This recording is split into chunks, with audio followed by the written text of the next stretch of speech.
Number 91, so solve for x. So medyo simple lang, wala tayong word problem ngayon. Solve for x lang. 157 equals 3 times quantity x minus 5 plus 10. So ang choices, 43, 44, 54, and 64. So try nyo munang sagutan ito. Post nyo muna, try sagutan. Okay, so before we start, gusto ko kayong i-invite sa aking Civil Service Exam Review for Math and Logic via FB Live for 50 pesos only. 10 sessions po yan, kaya 5 pesos lang per session. So para po ito sa magte-take sa August 2024, i-start na tayo ng June 1. Okay, so PM nyo lang po ako sa mga interesado sa Messenger RJ Enseñado. Sa mga nanonood po sa TikTok, sa Messenger nyo po ako i-PM RJ Enseñado. Okay, let's start. So sagutan na natin ang ating linear equation lang ito. Okay, so solve for x lang. So isa-isahin natin. So kopyahin lang muna. 157 is equal to 3 times quantity x minus 5 plus 10. So ang first step natin dito, dahil may parenthesis, tanggalin natin yung parenthesis. Para matanggal tong parenthesis, i-distribute lang natin si 3. So distribute lang natin yung 3 sa x tsaka sa negative 5. So copy the rest. 157 equals 3 times x, so that is 3x. 3 times negative 5, that is negative 15. And then we have plus 10.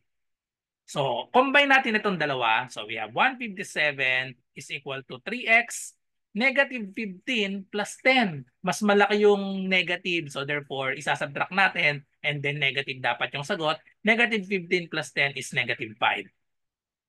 Okay, so dalawang step na lang. Pagsamahin natin si 157 at si negative 5, dapat mag-solo lang itong x dito eh.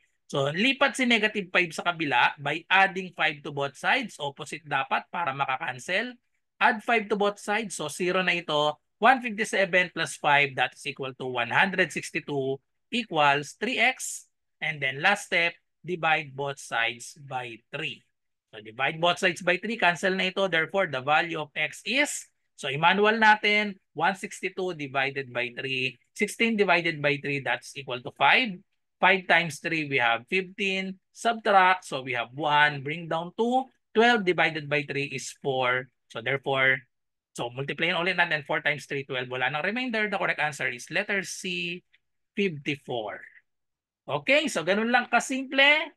So that's it. So thank you for watching. I hope may natutunan kayo sa video na ito. At kung meron po kayong math question, i-comment nyo lang or i-PM nyo ako sa aking messenger na RJ Enseñado.